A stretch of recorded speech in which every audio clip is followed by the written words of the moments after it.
दिल्ली के केरला हाउस में लिखी गई पहलवानों को शांत कराने की स्क्रिप्ट।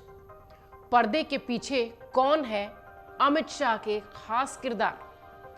वो खास किरदार जिसने इतने दिनों से चल रहे इस आंदोलन को खत्म कर दिया। दरअसल ये वाकई बड़ा प्रश्न है कि इतने दिनों से चल रहा वो आंदोलन जो कि राजनीतिक रूप ले चुका था, जिसमें तमाम दलों के लोग शामिल हो चुके थे, वो भला एक मुलाकात के बाद आखिर कैसे खत्म हो गया? इसकी कहानी लिखी गई केरला हाउस में और मात्र 1 घंटे की मुलाकात में। सिलसिलेवार तरीके से समझिए कि कैसे एक मुलाकात ने पूरे आंदोलन का रुख ही बदल दिया। केंद्रीय मंत्री अमित शाह से पहलवानों की सीक्रेट मीटिंग हुई। उसके बाद पहलवानों का अपनी ड्यूटी पर पहुंचना, राकेश टिकैत का यह कहना कि 9 जून को जंतर मंतर पर नहीं जाएंगे। अभी तक पहलवानों के आंदोलन की कुछ यही कहानी रही। हालांकि यहां तक पहुंची इस कहानी में 1-2 ही नहीं बल्कि अलग अलग कई किरदार हैं। हरियाणा, उत्तर प्रदेश, गुजरात तक के लोग पहलवानों के इस मामले में अहम कड़ी बने हैं। इस पूरे मामले को शांत कराने में केंद्रीय मंत्रियों से लेकर राज्यसभा सांसद और राज्यपाल से लेकर विधायक तक पर्दे के पीछे के हर खास किरदार और हर खास चेहरे को इस आंदोलन को शांत कराने के लिए शामिल किया गया था। यहां तक कि पहलवानों के आंदोलन को हाईजैक करने को लेकर एक समय पर खाप पंचायतों के बीच भी मनमुटाव देखा गया। एक ऐसी घड़ी भी आई थी जब खाप पंचायतों ने पहलवानों को उनके सामाजिक बहिष्कार तक की चेतावनी दे दी थी। अब आप समझिए कि ये मामला कितना पेचीदा था, लेकिन महज 1 घंटे की मुलाकात में ये मामला यूं खत्म हो गया। पहलवानों के हरिद्वार पहुंचते ही ये कड़ी जुड़ती चली गई। समझिए कैसे। खाप पंचायतों से जुड़े एक वरिष्ठ पदाधिकारी के मुताबिक 28 मई को नए संसद भवन का उद्घाटन हुआ तो जंतर मंतर पर बैठे पहलवानों ने वहां जाकर प्रदर्शन करने का प्रयास किया। इस बात पर पहलवान, खाप पंचायत और दूसरे सामाजिक संगठन एकमत नहीं थे। इसके बाद पहलवानों ने नए संसद भवन की तरफ कूच करने का जो प्रयास किया, दिल्ली पुलिस ने पहलवानों को ऐसा करने नहीं दिया और मीडिया में ऐसी तस्वीरें आई जिनमें पहलवान और दिल्ली पुलिस के बीच धक्का मुक्की होती दिखाई पड़ी, जो इस तरीके की तस्वीर थी जो सोशल मीडिया पर वायरल हो रही थी। इसके बाद पहलवानों ने कहा कि वो अपने मेडल गंगा में बहा देंगे। इससे पहले कि मेडल बहाए जाते, किसान नेता नरेश टिकैत वहां पहुंच गए।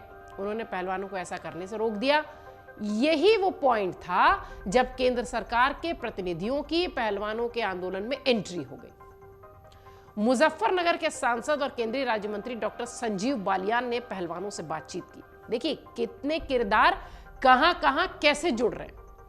उनकी ये मुलाकात केंद्र में एक शीर्ष नेता से कराने का भरोसा दिया गया और इस मुलाकात में ये बात हुई। सूत्र ये भी कह रहे थे कि बागपत के सांसद सत्यपाल सिंह भी इस विवाद में मध्यस्थ की भूमिका में नजर आए थे।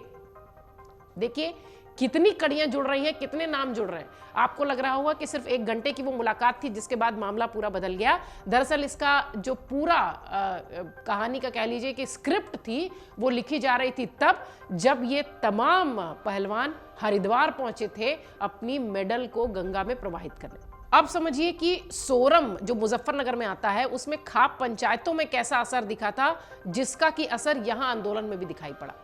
हरिद्वार में नरेश टिकैत ने पहलवानों से 5 दिन मांगे थे। उन्होंने भरोसा दिया था कि इस अवधि में खाप पंचायत और किसान संगठन कुछ न कुछ जरूर कर लेंगे। सोरम में हरियाणा, उत्तर प्रदेश और दिल्ली की खाप प्रतिनिधियों की बैठक हुई।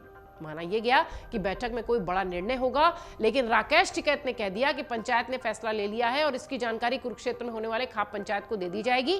खास बात यह रही कि यही वो पंचायत थी जब पहली बार यह आवाज सुनाई पड़ी कि पहलवानों का आंदोलन हाईजैक हो रहा है।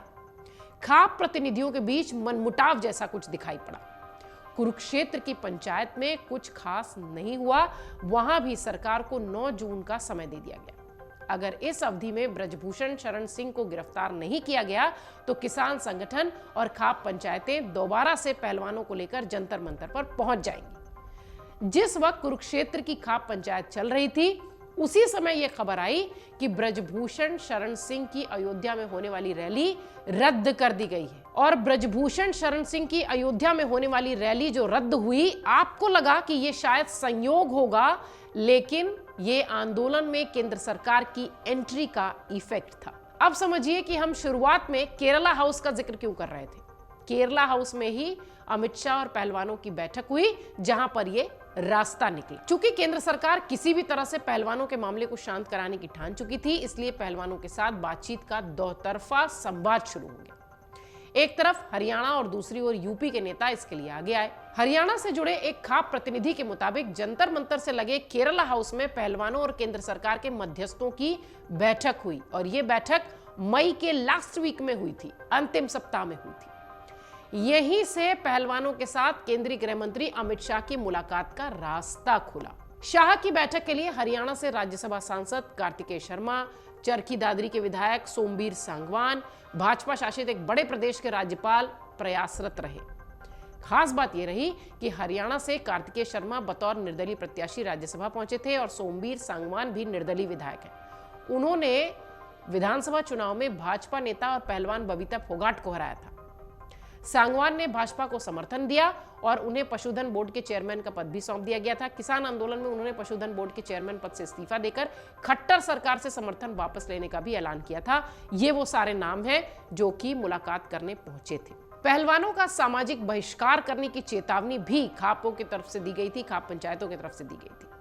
अब पहलवानों की मीटिंग केंद्रीय गृह मंत्री अमित शाह के साथ हो चुकी थी। इसके बाद 4 जून को हरियाणा के सोनीपत जिले में मुंडलाना गांव में महापंचायत बुलाई गई। इस मुलाकात के ठीक बाद भारतीय किसान यूनियन के प्रदेश अध्यक्ष गुरनाम सिंह चडूनी सहित कई लोग ऐसे थे जो कि इस पंचायत का हिस्सा थे।